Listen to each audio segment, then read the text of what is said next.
ಭಾರತದ ಬ್ರಹ್ಮಾಸ್ತ್ರ 3.25 ಲಕ್ಷ ಕೋಟಿ ಡೀಲ್. ಚೀನಾ ಪಾಕ್ ನಿದ್ದೆಗೆಡಿಸಿದ 614 ರಫೇಲ್ ಜೆಟ್ಗಳು.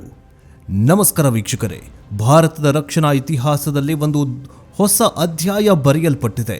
ಇದು ಕೇವಲ ಒಂದು ಒಪ್ಪಂದವಲ್ಲ, ಇದು ಭಾರತದ ವಾಯುಸೇನೆಯ ಸಾಮರ್ಥ್ಯವನ್ನ ಮುಂದಿನ ಹಲವು ದಶಕಗಳವರೆಗೆ ಜಗತ್ತಿನ ಮುಂಚೂಣಿಯಲ್ಲಿ ನಿಲ್ಲಬಹುದಾದಂತಹ ಒಂದು ನಿರ್ಧಾರ. ಊಹೆ ಮಾಡಿಕೊಳ್ಳಿ, ಬರೋಬ್ಬರಿ 3.25 ಲಕ್ಷ ಕೋಟಿ ರೂಪಾಯಿ. ಹೌದು, ನೀವು ಕೇಳ್ತಾ ಇರೋದು ನಿಜ. ಇದು ಭಾರತ ಫ್ರಾನ್ಸ್ ದೇಶದೊಂದಿಗೆ ಮಾಡಿಕೊಳ್ತಾ ಇರುವಂತಹ ಐತಿಹಾಸಿಕ ರಕ್ಷಣಾ ಒಪ್ಪಂದ. ಈ ಒಪ್ಪಂದದ ಸುದ್ದಿ ಹೊರಬೀಳ್ತಾಗಿದ್ದ ಹಾಗೆ ನಮ್ಮ ನೆರೆಯ ದೇಶಗಳಲ್ಲಿ, ಅದರಲ್ಲೂ ಮುಖ್ಯವಾಗಿ ಗಡಿಯಾಚೆಗಿನ ನಮ್ಮ ಪ್ರತಿಸ್ಪರ್ಧಿಗಳಲ್ಲಿ ನಡುಕ ಹುಟ್ಟಿದೆ. ಅಷ್ಟಕ್ಕೂ ಏನಿದು ಡೀಲ್? ಈ 3.25 ಲಕ್ಷ ಕೋಟಿ ರೂಪಾಯಿಗಳಲ್ಲಿ ಭಾರತಕ್ಕೆ ಸಿಗ್ತಾ ಇರೋದಾದ್ರೂ ಏನು? ಬರೋಬ್ಬರಿ 114 ಅತ್ಯಾಧುನಿಕ ರಫೇಲ್ ಯುದ್ಧ ವಿಮಾನಗಳು ಭಾರತದ ಬತ್ತಳಿಕೆ ಸೇರಲಿವೆ. ಆದರೆ ಪ್ರಶ್ನೆ ಬರೋದು, ನಮಗೆ ಈಗಾಗಲೇ ರಫೇಲ್ ವಿಮಾನಗಳಿದಾವಲ್ಲ, ಮತ್ತೆ ಯಾಕಿನ್ನೂ 114 ವಿಮಾನಗಳು ಬೇಕು? ಈ ವಿಮಾನಗಳು ಯಾವಾಗ ಬರುತ್ತವೆ? ಅವುಗಳಲ್ಲಿ ಅಂಥ ವಿಶೇಷತೆ ಮತ್ತು ವಿಶೇಷ ತಂತ್ರಜ್ಞಾನ ಏನಿದೆ ಅಂತಂದರೆ, ಶತ್ರುಗಳ ರಡಾರ್ಗಳು ಅವುಗಳನ್ನು ಪತ್ತೆ ಹಚ್ಚುವ ಮುನ್ನವೇ ಇದು ತನ್ನ ಗುರಿಯನ್ನ ಮುಟ್ಟಬಲ್ಲದು. ಬನ್ನಿ, ಇವತ್ತಿನ ವಿಶೇಷ ಸಂಚಿಕೆಯಲ್ಲಿ ಭಾರತದ ಈ ಮೆಗಾ ಡೀಲ್ನ ಪ್ರತಿಯೊಂದು ರೋಚಕ ಮಾಹಿತಿಯನ್ನ, ಇದರ ಹಿಂದಿನ ರಣತಂತ್ರವನ್ನ ಮತ್ತು ಇದು ಹೇಗೆ ಏಷ್ಯಾದಲ್ಲಿ ಭಾರತವನ್ನ ಸೂಪರ್ ಪವರ್ ದೇಶವನ್ನಾಗಿ ಬದಲಿಸಲಿದೆ ಅನ್ನೋದನ್ನ ಕೂಲಂಕುಷವಾಗಿ ಮತ್ತು ಆಳವಾಗಿ ನೋಡ್ತಾ ಹೋಗೋಣ. ಆದರೆ ಅದಕ್ಕಿಂತ ಮುಂಚೆ ಭಾರತದ ಈ ಡೀಲ್ ಬಗ್ಗೆ ನಿಮಗೇನು ಅನ್ಸುತ್ತೆ? ಮತ್ತು ಏಷ್ಯಾದ ಸೂಪರ್ ಪವರ್ ರಾಷ್ಟ್ರ ಭಾರತ ಆಗಬೇಕು ಅಂತ ಅನ್ಸಿದ್ರೆ ಕಮೆಂಟ್ ಬಾಕ್ಸ್ನಲ್ಲಿ ಜೈ ಹಿಂದ್ ಅಂತ ಕಮೆಂಟ್ ಮಾಡಿ. ಬನ್ನಿ ವಿಡಿಯೋವನ್ನು ಶುರು ಮಾಡೋಣ. ಭಾರತೀಯ ವಾಯುಸೇನೆ ಜಗತ್ತಿನ ಅತ್ಯಂತ ಶಕ್ತಿಶಾಲಿ ವಾಯುಸೇನೆಗಳಲ್ಲಿ ಒಂದಾಗಿದೆ. ಆದರೆ ಕಳೆದ ಕೆಲವು ವರ್ಷಗಳಿಂದ ನಮ್ಮ ವಾಯುಸೇನೆಯಲ್ಲಿ ಯುದ್ಧ ವಿಮಾನಗಳ ಸಂಖ್ಯೆ ಅಥವಾ ಸ್ಕ್ವಾಡ್ರನ್ ಸಂಖ್ಯೆ ಕಡಿಮೆಯಾಗ್ತಾಗಿತ್ತು. ಹಳೆಯ ತಂತ್ರಜ್ಞಾನದ ವಿಮಾನಗಳನ್ನ ನಿವೃತ್ತಿಗೊಳಿಸುವ ಸಮಯ ಬಂದಿತ್ತು. ಈ ಕೊರತೆಯನ್ನು ನೀಗಿಸಲು ಭಾರತ ಸರ್ಕಾರ ಒಂದು ಬೃಹತ್ ಯೋಜನೆಗೆ ಕೈ ಹಾಕಿದೆ. ಅದೇ ಮಲ್ಟಿ ರೋಲ್ ಫೈಟರ್ ಏರ್ಕ್ರಾಫ್ಟ್ ಅಥವಾ MRFA ಯೋಜನೆ. ಈ ಯೋಜನೆಯ ಅಡಿಯಲ್ಲಿ ಫ್ರಾನ್ಸ್ನ ಡೆಸಾಲ್ಟ್ ಏವಿಯೇಷನ್ ಜೊತೆ ಈ ಮಾತುಕತೆ ನಡೆದಿದೆ. ಫ್ರಾನ್ಸ್ ಅಧ್ಯಕ್ಷ ಇಮ್ಯಾನ್ಯುಯಲ್ ಮ್ಯಾಕ್ರನ್ ಅವರು ಭಾರತಕ್ಕೆ ಭೇಟಿ ನೀಡುವ ಸಂದರ್ಭದಲ್ಲಿ ಈ ಒಪ್ಪಂದಕ್ಕೆ ಅಂತಿಮ ಮುದ್ರೆ ಬೀಳುವ ಸಾಧ್ಯತೆ ದಟ್ಟವಾಗಿದೆ. ಈ ಡೀಲ್ನ ಮೌಲ್ಯ ಕೇಳಿದ್ರೆ ಎಂಥವರಿಗೂ ಹುಬ್ಬೇರಿಸುತ್ತೆ. ಸುಮಾರು 35ರಿಂದ 40 ಬಿಲಿಯನ್ ಡಾಲರ್, ಅಂದರೆ ನಮ್ಮ ರೂಪಾಯಿ ಲೆಕ್ಕದಲ್ಲಿ 3.5 ಲಕ್ಷ ಕೋಟಿ ರೂಪಾಯಿಗಳು. ಇದು ಭಾರತದ ಇತಿಹಾಸದಲ್ಲಿಯೇ ದೊಡ್ಡ ರಕ್ಷಣಾ ಒಪ್ಪಂದ ಅಂತ ಹೇಳಲಾಗ್ತಾಗಿದೆ. ಹಾಗಾದರೆ ಈ ಒಪ್ಪಂದದಲ್ಲಿ ಏನೇನು ಇರಲಿದೆ?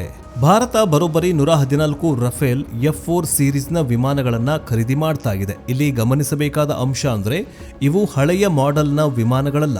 F4 ಅನ್ನೋದು ರಫೇಲ್ನ ಅತ್ಯಾಧುನಿಕ ಮತ್ತು ಲೇಟೆಸ್ಟ್ ವರ್ಷನ್.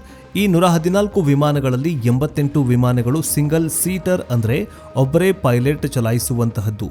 ಇನ್ನುಳಿದ 24 ವಿಮಾನಗಳು ಟ್ವಿನ್ ಸೀಟರ್ ಅಥವಾ ಇಬ್ಬರು ಕೂರಬಹುದಾದ ಟ್ರೈನರ್ ವಿಮಾನಗಳಾಗಿದ್ದಾವೆ. ಈ ಟ್ರೈನರ್ ವಿಮಾನಗಳು ನಮ್ಮ ಪೈಲಟ್ಗಳಿಗೆ ತರಬೇತಿ ನೀಡೋದಕ್ಕೆ ಮತ್ತು ಕಠಿಣ ಕಾರ್ಯಾಚರಣೆಗಳಲ್ಲಿ ಸಹಾಯವಾಗಲು ಬಳಕೆಯಾಗ್ತಾ ಇದ್ದಾವೆ. ಒಂದು ಸ್ಪಷ್ಟನೆಯನ್ನು ಇಲ್ಲಿ ನೀಡಲೇಬೇಕು. ಅನೇಕರಿಗೆ ಒಂದು ಗೊಂದಲ ಆಗಿದೆ. ಈ 114 ವಿಮಾನಗಳು ನೌಕಾಪಡೆಗೆ ಸೇರಿದ್ವಾ ಅಥವಾ ವಾಯುಸೇನೆಗೆ ಸೇರಿದ್ವಾ ಅಂತ. ವೀಕ್ಷಕರೇ, ಈ 114 ವಿಮಾನಗಳು ಸಂಪೂರ್ಣವಾಗಿ ಭಾರತೀಯ ವಾಯುಸೇನೆಗೆ, ಅಂದರೆ ಇಂಡಿಯನ್ ಏರ್ ಫೋರ್ಸ್ಗೆ ಮೀಸಲಿಡಲಾಗಿದೆ. ನೌಕಾಪಡೆಗೆ ಅಥವಾ ನೇವಿಗಾಗಿ ಪ್ರತ್ಯೇಕವಾಗಿ 26 ರಫೇಲ್ ಮರೈನ್ ವಿಮಾನಗಳ ಒಪ್ಪಂದ ಬೇರೆಯೇ ಇದೆ. ಇದರ ಜೊತೆಗೆ ಸೇರಿಸಬೇಡಿ. ಅಂದರೆ ವಾಯುಸೇನೆಯ ಬಳಿ ಈಗಾಗಲೇ ಇರುವ 36 ರಫೇಲ್ ವಿಮಾನಗಳು, ಈಗ ಹೊಸದಾಗಿ ಬರ್ತಾ ಇರುವ 114 ವಿಮಾನಗಳು ಮತ್ತು ನೌಕಾಪಡೆಗೆ ಬರುವ 26 ವಿಮಾನಗಳು ಎಲ್ಲವನ್ನೂ ಲೆಕ್ಕ ಹಾಕಿದ್ರೆ ಮುಂದಿನ ದಿನಗಳಲ್ಲಿ ಭಾರತದ ಬಳಿ ಸುಮಾರು 176 ರಫೇಲ್ ಯುದ್ಧ ವಿಮಾನಗಳ ಬೃಹತ್ ಪಡೆಯೇ ಇರಲಿದೆ. ಇದು ಇಡೀ ಏಷ್ಯಾ ಖಂಡದಲ್ಲಿಯೇ ಎದುರಾಳಿಗಳಿಗೆ ನಡುಕ ಹುಟ್ಟಿಸುವ ಸಂಖ್ಯೆಯಾಗಿದೆ. ಇನ್ನು ಈ ಡೀಲ್ ಅತ್ಯಂತ ಪ್ರಮುಖ ಮತ್ತು ಹೆಮ್ಮೆಯ ವಿಚಾರ ಏನಂತಂದ್ರೆ, ಮೇಕ್ ಇನ್ ಇಂಡಿಯಾ. ಹಿಂದೆಲ್ಲ ನಾವು ವಿದೇಶಗಳಿಂದ ವಿಮಾನಗಳನ್ನು ತರಿಸ್ಕೊಳ್ತಾ ಇದ್ವಿ. ಆದರೆ ಆ ವಿಮಾನಗಳ ಸ್ಕ್ರೂ ಇಂದ ಹಿಡಿದು ಇಂಜಿನ್ನವರೆಗೂ ಎಲ್ಲವೂ ಅಲ್ಲಿಯೇ ತಯಾರಾಗ್ತಾಗಿತ್ತು. ಆದರೆ ಈ ಬಾರಿ ಹಾಗಲ್ಲ. ಮೋದಿ ಸರ್ಕಾರದ ಮಹತ್ವಾಕಾಂಕ್ಷೆಯ ಮೇಕ್ ಇನ್ ಇಂಡಿಯಾ ಯೋಜನೆಯ ಅಡಿ ಈ ಡೀಲನ್ನು ವಿನ್ಯಾಸಗೊಳಿಸಲಾಗಿದೆ. ಒಪ್ಪಂದದ ಪ್ರಕಾರ ಮೊದಲು 18 ವಿಮಾನಗಳು ಮಾತ್ರ ಫ್ರಾನ್ಸ್ನಲ್ಲಿ ಸಂಪೂರ್ಣವಾಗಿ ತಯಾರಾಗಿ ಹಾರಾಟಕ್ಕೆ ಸಿದ್ಧವಿರುವ ಸ್ಥಿತಿಯಲ್ಲಿ, ಫ್ಲೈವೇ ಕಂಡೀಷನ್ಗೆ ಭಾರತಕ್ಕೆ ಬರುತ್ತವೆ. ಇವು ಬಂದ ತಕ್ಷಣ ನಮ್ಮ ವಾಯುಸೇನೆಯ ಬಲವನ್ನು ಹೆಚ್ಚಿಸುತ್ತೆ. ಆದರೆ ಉಳಿದ 96 ವಿಮಾನಗಳ ಕಥೆನೇ ಬೇರೆಗಿದೆ. ಈ 96 ವಿಮಾನಗಳನ್ನು ಫ್ರಾನ್ಸ್ನಲ್ಲಿ ತಯಾರು ಮಾಡೋದಿಲ್ಲ, ಬದಲಿಗೆ ಅವುಗಳನ್ನು ನಮ್ಮ ಭಾರತದಲ್ಲೇ ತಯಾರಿಸಲಾಗತ್ತೆ. ಹೌದು, ಇದು ನಮ್ಮ ದೇಶದ ತಂತ್ರಜ್ಞಾನ ಕ್ಷೇತ್ರಕ್ಕೆ ಒಂದು ದೊಡ್ಡ ಜಿಗಿತವಾಗಿದೆ. ಅದಕ್ಕಾಗಿ ಭಾರತದ ನಾಗ್ಪುರ ಮತ್ತು ಹೈದರಾಬಾದ್ ನಗರಗಳು ಸಜ್ಜಾಗಿವೆ. ನಾಗ್ಪುರದಲ್ಲಿರುವ ಡಿಸಾಲ್ಟ್ ಮತ್ತು ರಿಲಯನ್ಸ್ ಏರ್ಫೋರ್ಸ್ ಲಿಮಿಟೆಡ್ ಘಟಕದಲ್ಲಿ ಈ ವಿಮಾನಗಳ ಅಂತಿಮ ಜೋಡಣೆ ನಡೆಯಲಿದೆ. ಅಷ್ಟೇ ಅಲ್ಲ, ವಿಮಾನದ ಕೈಮಟ್ಟು, ರೆಕ್ಕೆಗಳು ಮತ್ತು ಇತರೆ ಪ್ರಮುಖ ಭಾಗಗಳನ್ನು ಹೈದರಾಬಾದ್ನ ಟಾಟಾ ಅಡ್ವಾನ್ಸ್ಡ್ ಸಿಸ್ಟಮ್ ಕಂಪನಿ ತಯಾರಿಸಲಿದೆ. ಅಂದರೆ ರಫೇಲ್ ಅನ್ನುವಂತಹ ಜಾಗತಿಕ ಮಟ್ಟದ ಅತ್ಯುತ್ತಮ ಯುದ್ಧ ವಿಮಾನವೊಂದು ಭಾರತದ ಮಣ್ಣಿನಲ್ಲಿ ಭಾರತೀಯರ ಕೈಯಿಂದಲೇ ನಿರ್ಮಾಣ ಆಗಲಿದೆ.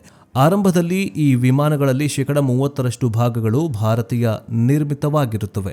ಆದರೆ ದಿನಗಳೆದಂತೆ ಈ ಪ್ರಮಾಣವನ್ನು 60% ಏರಿಸುವ ಗುರಿ ಹೊಂದಿದೆ.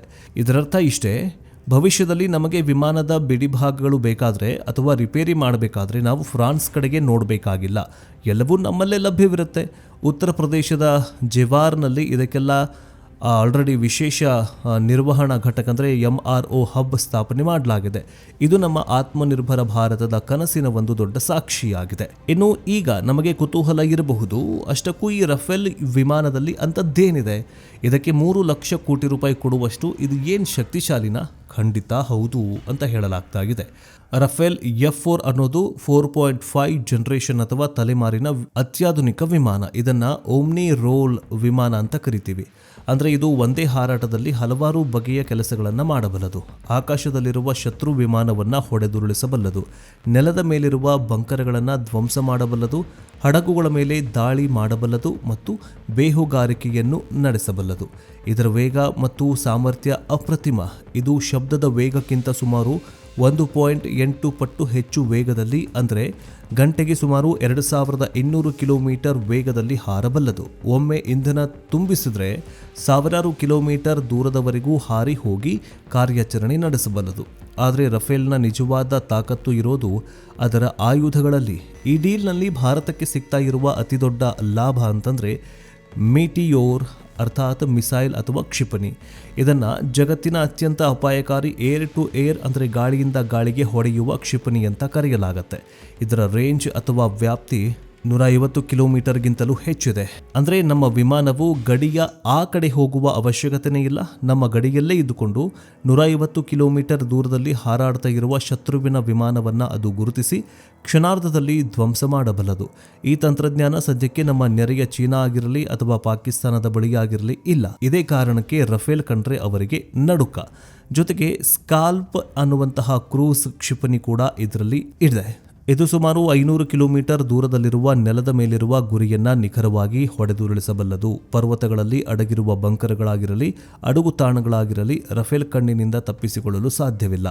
ಮತ್ತೊಂದು ವಿಶೇಷ ಅಂದರೆ ಈ ಹೊಸ ಒಪ್ಪಂದದಲ್ಲಿ ಭಾರತ ತನ್ನ ಸ್ವಂತ ನಿರ್ಮಿತ ಅಸ್ತ್ರಗಳನ್ನು ರಫೇಲ್ಗಳಲ್ಲಿ ಅಳವಡಿಸಲು ಫ್ರಾನ್ಸ್ ಒಪ್ಪಿಗೆ ನೀಡಿದೆ. ನಮ್ಮ ದೇಶದ ವಿಜ್ಞಾನಿಗಳು ತಯಾರಿಸಿರುವ ಅಸ್ತ್ರ ಕ್ಷಿಪಣಿಗಳನ್ನು ನಾವು ಈ ವಿಮಾನಕ್ಕೆ ಜೋಡಿಸಬಹುದು. ಆದರೆ ವಿಮಾನದ ಮುಖ್ಯ ಕಂಪ್ಯೂಟರ್ ಕೋಡ್ ಮಾತ್ರ ಫ್ರಾನ್ಸ್ ಬಳಿಗೆ ಇರುತ್ತೆ. ಆದರೂ ನಮ್ಮ ಆಯುಧಗಳನ್ನು ಬಳಸುವ ಸ್ವತಂತ್ರ ಸಿಕ್ಕಿರೋದು ದೊಡ್ಡ ವಿಷಯ ಅಂತಲೇ ಹೇಳಬಹುದು. ಇನ್ನು ಈ ಒಪ್ಪಂದ ಮಾಡಿಕೊಳ್ತಾ ಇರೋದಕ್ಕೆ ಪ್ರಮುಖ ಕಾರಣ ನಮ್ಮ ಗಡಿಗಳ ಸಂರಕ್ಷಣೆ. ನಮ್ಮ ಉತ್ತರದ ಗಡಿಗಳಲ್ಲಿ ಚೀನಾ ಮತ್ತು ಪಶ್ಚಿಮದ ಗಡಿಯಲ್ಲಿ ಪಾಕಿಸ್ತಾನ ಸದಾ ಒಂದಲ್ಲ ಒಂದು ತಂಟೆ ತಕರಾರು ಮಾಡ್ತಾನೆ ಇರುತ್ತೆ. ಚೀನಾ ಬಳಿ J-20 ಅನ್ನೋ 5ನೇ ತಲೆಮಾರಿನ ವಿಮಾನ ಇದೆ ಅವರು ಹೇಳ್ತಾರೆ. ಆದರೆ ರಕ್ಷಣಾ ತಜ್ಞರ ಪ್ರಕಾರ ಚೀನಾದ J-20 ವಿಮಾನಕ್ಕಿಂತ ಭಾರತದ ರಫೇಲ್ ಹೆಚ್ಚು ವಿಶ್ವಾಸಾರ್ಹ ಮತ್ತು ಯುದ್ಧ ಭೂಮಿಯಲ್ಲಿ ಹೆಚ್ಚು ಪರಿಣಾಮಕಾರಿ ಅಂತ ರಕ್ಷಣಾ ತಜ್ಞರು ಹೇಳ್ತಾರೆ. ಚೀನಾದ J-20 ವಿಮಾನದ ಎಂಜಿನ್ ಸಾಮರ್ಥ್ಯದ ಬಗ್ಗೆ ಹಲವು ಅನುಮಾನಗಳಿದ್ದಾವೆ. ಆದರೆ ರಫೇಲ್ ಈಗಾಗಲೇ ಹಲವಾರು ಯುದ್ಧಗಳಲ್ಲಿ ಅರ್ಥಾತ್ ಅಫ್ಘಾನಿಸ್ತಾನ, ಲಿಬಿಯಾ, ಇರಾಕ್ ನಂತಹ ತನ್ನ ಸಾಮರ್ಥ್ಯಗಳನ್ನು ಸಾಬೀತುಪಡಿಸಿವೆ. ಹಿಮಾಲಯದ ಕೊರೆಯುವ ಚಳಿಯಲ್ಲೂ ಲಡಾಖ್ನ ಎತ್ತರದ ಪ್ರದೇಶಗಳಲ್ಲೂ ರಫೇಲ್ ಅತ್ಯಂತ ಸುಲಭವಾಗಿ ಕಾರ್ಯಾಚರಣೆ ನಡೆಸಬಲ್ಲದು. ಇದು ಚೀನಾಗೆ ತಿಳಿದಿರುವ ಸತ್ಯವಾಗಿದೆ. ಇನ್ನು ಪಾಕಿಸ್ತಾನದ ಬಳಿ ಇರೋದು ಅಮೆರಿಕ ನೀಡಿದ F-16 ವಿಮಾನಗಳು. ಆದರೆ ರಫೇಲ್ ಮುಂದೆ F-16 ತಂತ್ರಜ್ಞಾನ ಹಳೆಯದು. ರಫೇಲ್ನಲ್ಲಿರುವ ಎಲೆಕ್ಟ್ರಾನಿಕ್ ವಾರ್ಫೇರ್ ಸಿಸ್ಟಮ್ ಅಂದರೆ ಸ್ಪೆಕ್ಟ್ರಾ ಎಷ್ಟೊಂದು ಶಕ್ತಿಶಾಲಿಯಾಗಿದೆ ಅಂದರೆ ಶತ್ರುವಿನ ರಡಾರ್ಗಳನ್ನು ಅದು ಜಾಮ್ ಮಾಡಬಲ್ಲದು. ಶತ್ರುಗಳಿಗೆ ನಮ್ಮ ವಿಮಾನ ಎಲ್ಲಿದೆ ಅಂತ ತಿಳಿಸುವಷ್ಟರಲ್ಲಿ ಅಥವಾ ತಿಳಿಯುವಷ್ಟರಲ್ಲಿಯೇ ಅವರ ಆಟ ಮುಗಿದಿರುತ್ತೆ. 114 ರಫೇಲ್ ವಿಮಾನಗಳು ಬಂದರೆ ಪಾಕಿಸ್ತಾನದ ವಾಯು ಸೇನೆಗಿಂತ ಭಾರತದ ವಾಯುಸೇನೆ ಹಲವು ಪಟ್ಟು ಬಲಿಷ್ಠವಾಗ್ತಾ ಇದೆ. ಇಷ್ಟೆಲ್ಲ ಕೇಳಿದ ಮೇಲೆ ಈ ವಿಮಾನಗಳು ಯಾವಾಗ ಬರುತ್ತೆ ಅನ್ನುವಂತಹ ಪ್ರಶ್ನೆ ನಿಮಗೆ ಮೂಡದೇ ಇರುವುದಿಲ್ಲ. ರಕ್ಷಣಾ ಇಲಾಖೆಯ ಮೂಲಗಳ ಪ್ರಕಾರ 2026ರಲ್ಲಿ ಈ ಒಪ್ಪಂದಕ್ಕೆ ಸಹಿ ಬೀಳುವ ಸಾಧ್ಯತೆ ಇದೆ. ಒಪ್ಪಂದವಾದ ನಂತರ ವಿಮಾನಗಳ ತಯಾರಿಕೆ ಆರಂಭವಾಗುತ್ತೆ. ಮೊದಲ ಹಂತದ ಫ್ರೆಂಚ್ ನಿರ್ಮಿತ ವಿಮಾನಗಳು 2030ರ ಹೊತ್ತಿಗೆ ಭಾರತಕ್ಕೆ ಬರುವ ನಿರೀಕ್ಷೆ ಇದೆ. ನಂತರ ಭಾರತದಲ್ಲಿ ತಯಾರಾಗುವ ವಿಮಾನಗಳು ಒಂದೊಂದಾಗಿ ಸೇರ್ಪಡೆಯಾಗ್ತಾ ಹೋಗುತ್ತೆ. ಅಂದರೆ 2030ರ ದಶಕದಲ್ಲಿ ಭಾರತದ ಆಕಾಶದಲ್ಲಿ ರಫೇಲ್ ವಿಮಾನಗಳದ್ದೇ ಪಾರಮ್ಯ ಅಂತಲೇ ಹೇಳಬಹುದು. ಇದು ಸ್ವಲ್ಪ ತಡನೇ ಅನಿಸಬಹುದು, ಆದರೆ ನೆನಪಿಡಿ, ಇಂತಹ ಅತ್ಯಾಧುನಿಕ ವಿಮಾನಗಳನ್ನು ತಯಾರಿಸುವುದು ಒಂದು ದಿನಕ್ಕೆ ಅಲ್ಲದೆ ನಮ್ಮ ದೇಶದಲ್ಲಿಯೇ ಫ್ಯಾಕ್ಟರಿ ನಿರ್ಮಿಸಿ ತಂತ್ರಜ್ಞಾನ ವರ್ಗಾವಣೆ ಮಾಡಿಕೊಂಡು ತಯಾರಿಸಬೇಕಾಗಿರೋದ್ರಿಂದ ಇದಕ್ಕೆ ಸಮಯ ಹಿಡಿಯುತ್ತೆ. ಆದರೆ ಒಮ್ಮೆ ಈ ವ್ಯವಸ್ಥೆ ಸಿದ್ಧವಾದರೆ ಮುಂದಿನ 40ರಿಂದ 50 ವರ್ಷಗಳವರೆಗೂ ಭಾರತಕ್ಕೆ ಯುದ್ಧ ವಿಮಾನಗಳ ಚಿಂತೆ ಇರೋದಿಲ್ಲ. ತೇಜಸ್ ಮಾರ್ಕ್ 2 ನಮ್ಮದೇ ಆದ 5ನೇ ತಲೆಮಾರಿನ MACA ವಿಮಾನಗಳು ಬರುವವರೆಗೂ ರಫೇಲ್ ನಮ್ಮ ಆಕಾಶವನ್ನು ಕಾಯ್ತಾ ಇರ್ತಾನೆ. ವೀಕ್ಷಕರೇ, ಕೊನೆಯದಾಗಿ ಹೇಳೋದಾದರೆ 3.25 ಲಕ್ಷ ಕೋಟಿ ರೂಪಾಯಿ ಅನ್ನೋದು ಚಿಕ್ಕ ಮೊತ್ತ ಅಲ್ಲ. ಇದು ಭಾರತದ ತೆರಿಗೆದಾರರ ಹಣ. ಆದರೆ ದೇಶದ ಸುರಕ್ಷತೆಗಿಂತ ಮಿಗಿಲಾದದ್ದು ಯಾವುದೂ ಕೂಡ ಇಲ್ಲ. ಇಂದು ಪ್ರಪಂಚದಲ್ಲಿ ಯುದ್ಧಗಳು ನಡೀತಾ ಇರುವ ರೀತಿ ನೋಡಿದ್ರೆ ಬಲಿಷ್ಠವಾದ ಸೇನೆ ಇದ್ರೆ ಮಾತ್ರ ದೇಶಕ್ಕೆ ಉಳಿಗಾಲ. ದುರ್ಬಲನಿಗೆ ಶಾಂತಿ ಸಿಗೋದಿಲ್ಲ, ಶಕ್ತಿಶಾಲಿಗೆ ಮಾತ್ರ ಗೌರವ ಸಿಗತ್ತೆ ಅನ್ನೋ ಮಾತಿನಂತೆ ಭಾರತ ತನ್ನ ವಾಯುಬಲವನ್ನು ಹೆಚ್ಚಿಸಿಕೊಳ್ತಾ ಇರೋದು ಅಥವಾ ಹೆಚ್ಚಿಸಿಕೊಳ್ಳೋದು ಅನಿವಾರ್ಯವಾಗಿದೆ. ಈ 114 ರಫೇಲ್ ವಿಮಾನಗಳು ಕೇವಲ ಯಂತ್ರಗಳಲ್ಲ, ಅವು 140 ಕೋಟಿ ಭಾರತೀಯ ಸುರಕ್ಷತೆಯ ಕವಚಗಳು. ಇವು ನಮ್ಮ ಸೈನಿಕರಿಗೆ ಆತ್ಮವಿಶ್ವಾಸ ತುಂಬುವ ಸಾಧನಗಳು. ಶತ್ರುಗಳು ನಮ್ಮ ಗಡಿಯ ಕಡೆ ಕಣ್ಣೆತ್ತಿ ನೋಡುವ ಮುನ್ನ 100 ಬಾರಿ ಯೋಚಿಸುವಂತೆ ಮಾಡುವ ಶಕ್ತಿಗಳು. ಈ ಡೀಲ್ ಯಶಸ್ವಿಯಾದರೆ ಭಾರತವು ರಕ್ಷಣಾ ಉತ್ಪಾದನೆಯಲ್ಲಿ ಜಾಗತಿಕ ಕೇಂದ್ರವಾಗೋದ್ರಲ್ಲಿ ಸಂಶಯ ಇಲ್ಲ. ನಿಮಗೇನನ್ಸುತ್ತೆ? ಭಾರತಕ್ಕೆ ಈ 114 ರಫೇಲ್ ವಿಮಾನಗಳ ಅವಶ್ಯಕತೆ ಇದೆಯಾ, ಅಥವಾ ನಾವು ನಮ್ಮದೇ ಆದ ತೇಜಸ್ ವಿಮಾನಗಳ ಮೇಲೆ ಹೆಚ್ಚು ಬಂಡವಾಳ ಹಾಕಬೇಕಿತ್ತಾ? ನಿಮ್ಮ ಅಮೂಲ್ಯವಾದ ಅಭಿಪ್ರಾಯಗಳನ್ನು ಕಮೆಂಟ್ ಬಾಕ್ಸ್ನಲ್ಲಿ ತಿಳಿಸುವುದನ್ನು ಮಾತ್ರ ಮರಿಬೇಡಿ. ಹಾಗೆ ಈ ಮಾಹಿತಿ ನಿಮಗೆ ಇಷ್ಟವಾದರೆ ಲೈಕ್ ಮಾಡಿ ಮತ್ತು ನಿಮ್ಮ ಸ್ನೇಹಿತರೊಂದಿಗೆ ಹಂಚಿಕೊಳ್ಳಿ.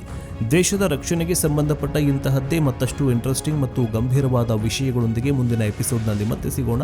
ಜೈ ಹಿಂದ್, ಜೈ ಕರ್ನಾಟಕ, ವಂದೇ ಮಾತರಂ.